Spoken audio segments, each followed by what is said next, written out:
But yeah, I'm just hoping that maybe they'll still keep the online store going and that there will be stuff like that available from Japan, because I don't know how else I'm going to get my, visual novel fix. That's been my number one avenue for that. It has been. The PS Vita did come out in Japan late 2011, so it has been kicking for a while, over 7 years. And North America, it was released February 15th, just a little late for Valentine's Day on the 2012. So it's been around long enough, and you think, oh, that's a pretty good run for a portable console. But Sony stopped releasing its sales figures in its investor report as early as 2013, which is the first warning flag. The PS Vita had a few issues. I'm not going to defend it vehemently, but its core problem that people absolutely hated was its proprietary memory cards. You had to buy specific Sony-branded memory cards that only fit in it. You couldn't buy an SD card or a micro SD card like you can with your Nintendo DS and your Switch and everything else. The PS Vita was handicapped by those memory cards, and they were prohibitively expensive as well. Mm-hmm. When you're paying so much for the handheld console and then all the games, and then you add that caveat of needing all that external storage space because it's not built into the actual console, then that becomes a big issue. And, for us, I think, because we just love it so much, I think we sucked it up. Well, I did invest heavily in my Vita when I first got mine. It caught my attention because of certain game series called Persona, which looked interesting. I was hearing good things about when Persona 4 Golden was still among the highest rated handheld game you will ever find. And quite a few people on message boards and things said they bought a PS Vita, they only got it for Persona 4 Golden, and it was worth it. For one single game. They didn't buy anything else, and they thought it was a worthwhile endeavour. That's interesting. Well, it just shows how great that game is. Yeah. It's a big game, at least, thankfully. Yeah. But I would say the Persona 3, 4, 5, like all of them would be worth it on that console. Well, I got mine for that. I got it to play PSP games that I missed, like Metal Gear Solid Portable Ops, which I, at the time, was heavily invested in playing yet another run through the entire Metal Gear Solid franchise and playing the games that I did miss, including a PSP game, Portable Ops. And the fact that that could be downloaded digitally through the PlayStation Store on the Vita was another box checked.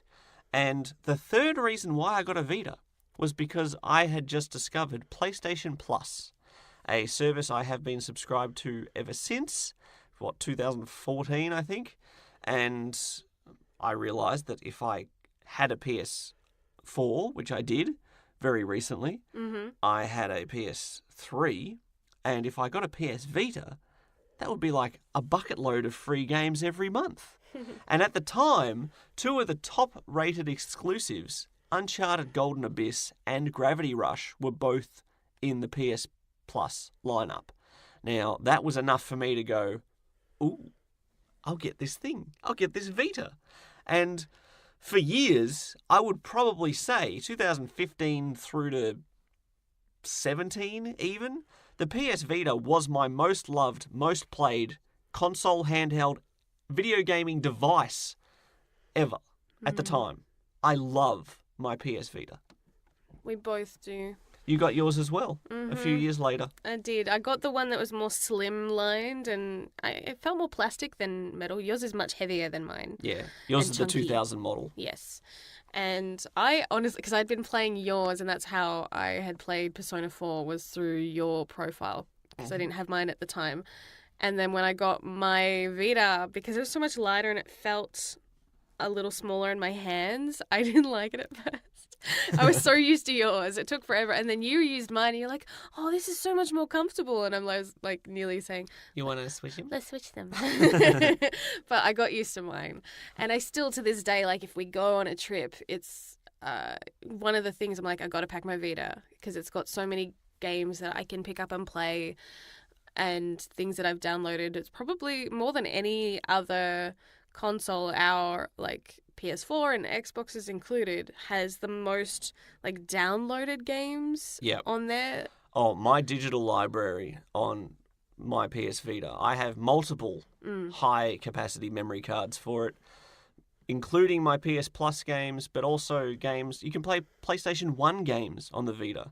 I have Metal Gear Solid 1, Silent Hill, Resident Evil games. I have pretty much every Final Fantasy game that came out on the PS1, which is a fair few. So many games that I can play on the go. And so many people at work, I'd be playing it. People go, "What the heck is that?"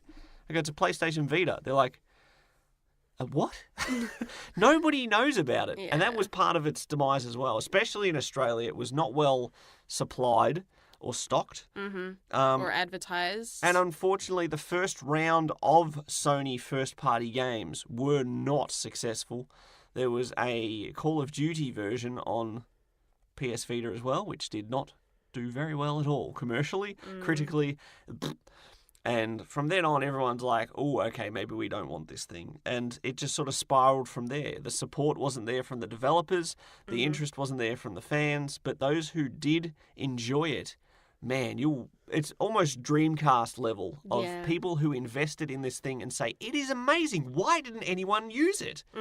It's the same. The PS Vita is the same for me. I have a nostalgic place for my Dreamcast, but my Vita, man, I will defend the PlayStation Vita to the grave. My grave, not its grave, because it's already in it. I'm just sad, like, because when we were in Japan and we were walking through tech shops and we would see rows, not a row, or like a tiny little section of Vita stuff. It was rows and rows of Vita games, separated by genre because there's just so many games. There was a whole row dedicated to visual novels targeted at girls. There were other visual novels, but that was in a different section because they were like more like for everybody. But there was a whole row for games for me. I explained that in our post-Japan holiday podcast, that I found that section, went, "Wow, look at all these Vita games." And it was just the female visual novels. And I'm like, wait, I'm seeing a pattern here. Oh, what is this? And I turn the corner and there's like an entire row, 10 metres by 2 metres of just games for the PS Vita. And I'm like, where is this at home? Yes, we posted photos of it on our social media if you want to see just how big these rows were too. They're not little rows, they were long. And then there was this big case with not just like one type of Vita, but like multiple. Like they had different colours and things. And I'm like, why did we never get these? I think there was 16 different models in that display case of the PS Vita. I was so jealous. And I'm like, I wish my Japanese was more fluent, that I could read it better, especially kanji, because I would have bought like so many games. I wanted to, but we held off because I don't think we could find one that had English subtitles. So, sadly, just had to look at them wistfully. Like, please someone translate them and put them on the digital store for us. Yeah, the poor PlayStation Vita did not come out of the gate strong. It was not well received by the tech side of things as far as needing those memory cards. It was the advent of mobile gaming at the same time too. The stars just did not align for this poor thing. Ultimately, it did end up selling approximately 16 million units though, which does put it ahead of such incredible consoles as the Sega Saturn, the Dreamcast, and the Sega Game Gear. So, you know, it did well. 16 million units shipped. By comparison, the Nintendo DS worldwide has shipped 154 million. Yeah. A bit of a difference. Just a smidge. Second highest selling console of all time behind the PlayStation 2. What was Reggie, last episode we were talking about Reggie saying, "Not my problem"? Yeah, well, hey, it hasn't launched everywhere yet. It's not my problem. Yeah. So, the poor PlayStation Vita. What are some of your favourite PS Vita memories, video games, series? There's a few. I mean, obviously, we've talked at length about things like Persona and Danganronpa, which are, I think, iconic games for the Vita, and reason enough to get one, you know, while you still can. But I think of things like Tearaway that were just so good at showing off why the Vita was special, with the touchpad at the back of the the thing. Like, games that used everything well Mm-hmm. made it so fascinating and fun to play. I don't know. There's part of me just hopes that there's going to be something that steps in. Like, maybe the Nintendo Switch will hopefully continue to release things like visual novels, because I'm worried that so many of those games, because they're big on, the PlayStation Portable and the Vita in Japan, that they might not get ported properly for us to have here in the West. Yeah. And we only get like 1% of what's released in Japan, really. So I'm just a little scared, because those visual novels, especially the ones that are more girly and all about romance, they really help this niche market. And I would say that more Western games that are made by like companies over here don't cater to that audience anywhere near as well. Like, there might be some romances in games and stuff, but it's nowhere near that level. Yep. It's very rare to find things like that, and I think that there's a market there that just doesn't get catered to as much, and I don't want to see it completely disappear. Yeah. So. It's a sad thing. I enjoyed my PS Vita primarily for the series that you did mention. Persona, obviously. I loved Persona ever since I first played it, and I played 1, 2, 3, and 4 all on my PS Vita. Danganronpa, fantastic, and pretty much was only available on the PS Vita in English until the PS4 re-releases. Trails of Cold Steel, another series that we fell in love with on the PS Vita. And not only that, I can play games like the Ratchet and Clank series, Jak and Daxter, Sly Cooper. Mm-hmm. So many game series that I loved on other things. They got PS Vita re-releases, and it's just perfect to play on the go. Mm-hmm. Another thing that's unappreciated about the Vita was the remote play. Yes. So good. You could play your PS4 games basically like you can with a Switch, right? You can play it portably. You don't have to be next to the console as long as you're within Wi-Fi range. Admittedly, it's not always the most stable connection, but I beat Bloodborne in the bath. So... Yeah, I played Dragon Age Inquisition a bit like that. It was tricky if you had like small text, it didn't translate everything over the best, but it was liberating to, like, if we were both competing over the TV, like, to have that option to go, oh, I'll just connect this to my Vita and I'll get out of your hair and I'll go play this somewhere else. And having that mobility certainly adds to it, and you can see the Nintendo Switch take that and make that idea even better. Yeah. So I feel like sometimes the technology that we have now and the success that we have now with the Switch is built on the bones of the Vita. I do not doubt that for a second, because I think it was a key stepping stone to the hybrid portable home console that the Switch is.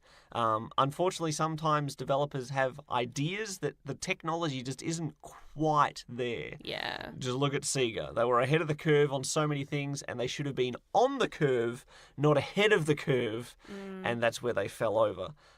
Just like in a bobsled. Yeah. You want to stay balanced. And with the Nintendo Switch, I think that is sort of where new consoles will be going. We will see probably at E3 this year what the PS5 and the next Xbox look like, as far as if they will just be another home console or if they will be a portable hybrid. Yeah. But I do not think that Sony are going anywhere near the portable exclusive market for quite a while, let's put it that way. They've tried it twice, it didn't work either time. But I saw so many people playing Vitas when we were in Japan. Occasionally, I will see people waiting for a train at work here in Melbourne, Australia, playing a PS Vita, and almost want to walk up and hug them and say, I'm one of you! Come here, friend. What are you playing? Probably get a few weird looks. Just hugging strangers, especially if you're in your work uniform. At the very least, when the first-party support was abandoned, basically, for the PS Vita, and Sony just ignored it for the next 4 years, indie developers and, like we said, certain niche genres found a home in the PS Vita. Visual novels, like you said, Japanese RPGs, it was the perfect machine for those. But I discovered my love of indie games on the PS Vita. Games like Spelunky that I'd never played before and I got absolutely hooked on.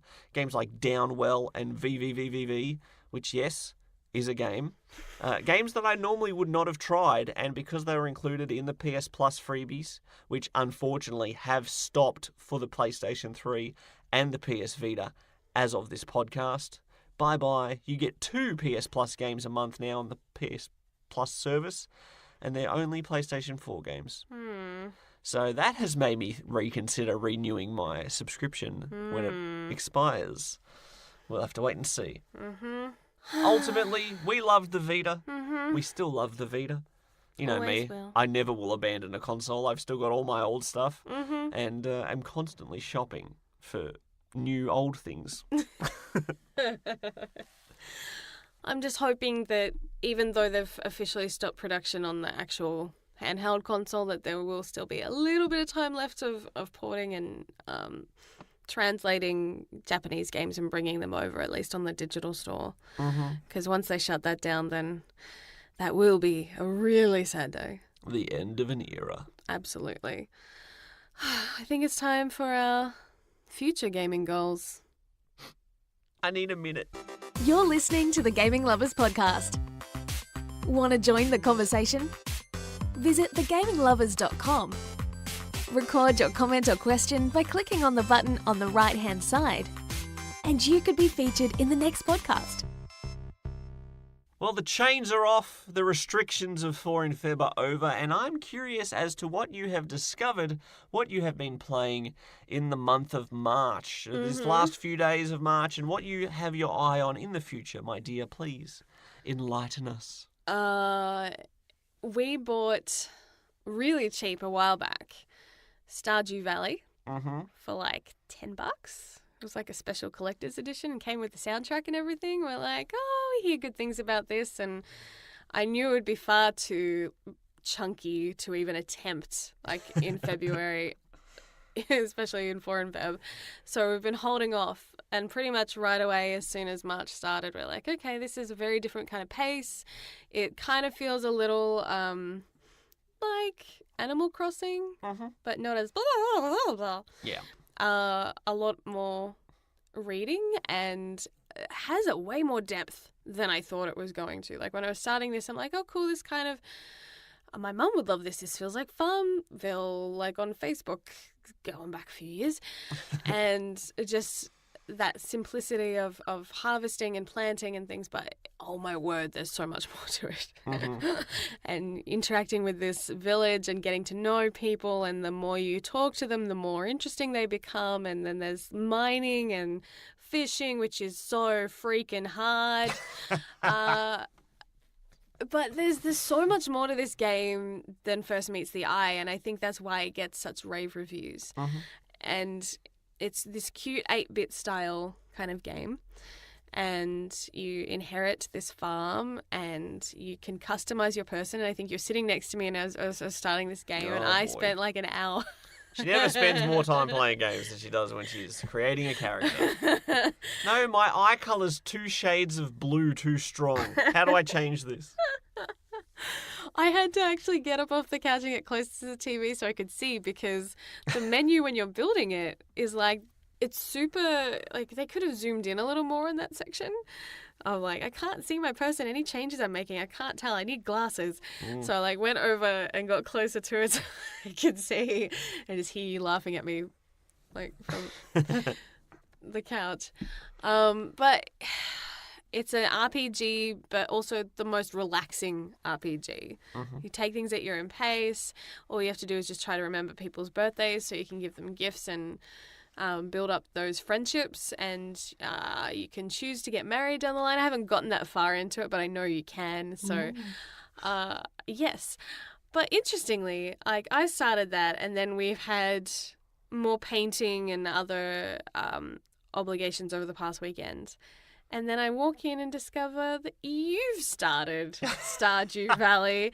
And not only that, you are doing it so much better because you learned from my mistakes. I observed the way you played. I did sheepishly get caught playing Stardew Valley early in the morning not too long ago, where I thought I had a bit of time until you emerged from your cocoon of slumber.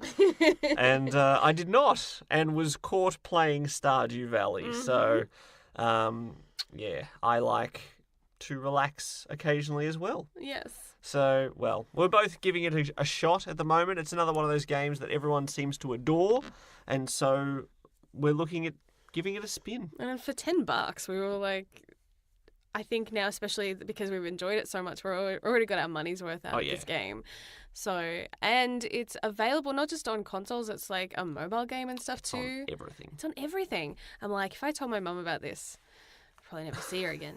She'd be addicted to it. Anything else that you've been playing? I'm personally trying to still wrap up Legend of Zelda: Link to the Past, and I want to do that and complete that objective before I go back to Yakuza 0 or Hitman 2 or Resident Evil 2. There's lots of sequels that I have to play. I haven't actually played anything as yet, but I would like to finish up the Mass Effect series that I started before Feb.